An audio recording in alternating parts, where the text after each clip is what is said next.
Guys, if you don't know about the for and the while loops and the range function that we will be using in parsing the lists today, please go through my video on range function in Python and loops in Python. So let's say we have a list L1 which is defined as a set of elements 10, 20, 30, 40, 50. First of all, from our last lecture, we know that if we want to find the length of this list, that is the number of element contains inside it, we'll be using the len, that is predefined length function in Python, which will be giving me 5. That is, there are a number of 5 elements inside this list. So as we know that for loops are written using the range function as for x in range length of list L1, which by default means that if I don't define the starting point and the increment factor, that means it will start from 0 till the length L1 with an increment of 1. This is the default definition of the range function. So if I don't define 0 and 1 here, that is the starting point and the increment factor, it will be taken by default 0 and 1 by the Python. So this loop will be running from 0 to end minus 1, that is length of list minus 1, 5 minus 1, that is 4, from 0 to 4 with an increment of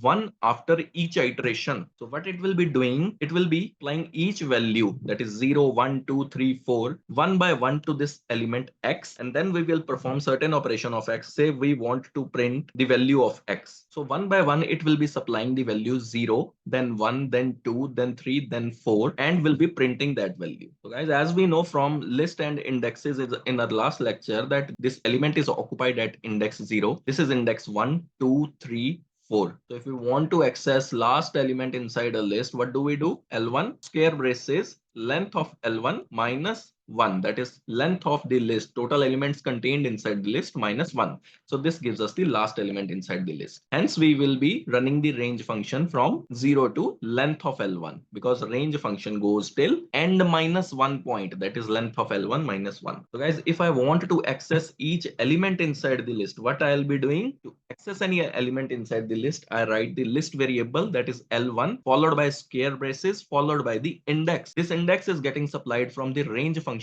to x. I will be using x here as the index. If I print it, I will be getting each element of this list. Similarly, guys, if I want to access the list elements using the while loop, what I'll be doing, I'll be initiating a variable to 0. Then I'll be running the while loop till I is less than length of L1. I'll be writing print L1 square braces x, and then I'll be incrementing the value of I by 1 at the end of each iteration. So it will be giving me each element inside the list. Okay, suppose I want to find the sum of all the elements contained inside this list. How would I do it? There are multiple ways to do it. First of all, we have a predefined function for calculating the sum of the list, which is simply sum L1. It will be giving me sum of all the elements contained inside this list. Another method to do so is again using the for loop. For x in range length of L1, I defined here a variable that is total is equal to 0. So I will be incrementing this total by each element inside the list, that is total plus is equal to L1x. What is this doing? This range function is supplying first of all 0 to x.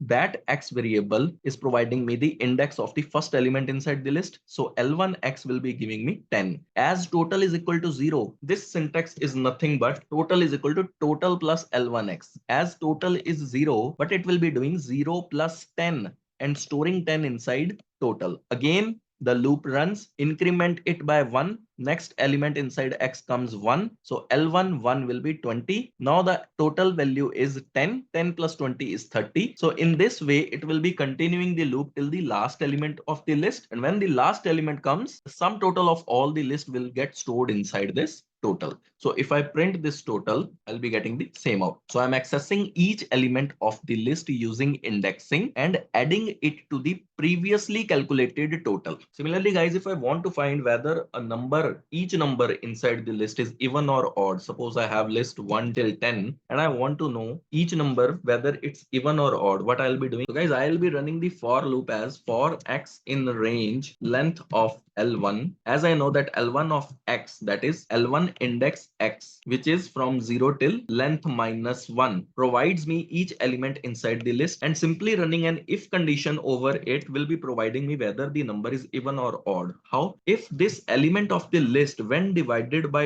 2 gives me remainder 0, then the element is even, else it is odd. So I'll be getting element wise whether it's even or odd. Guys, this percentage we call as mod, which is used to find the remainder when L1x element is divided by 2. So guys, let's see one more example. Suppose we have a list is equal to this and I want to add suppose 10 to each element of the list. How I'll be doing it? Let's use while loop for this. In the while loop, we know that we define a starting point followed by the while loop itself, which contains the ending point, and we define the increment after the iteration, after the set of instructions. So I'll be accessing each element in the list L1 as L1I plus 10, and on top of it I'll be printing followed by increment, which is I is equal to I plus 1. So this will be giving me 10 incremented each value of the list. So guys, here one thing to note is that the elements inside the list have not got incremented by 10.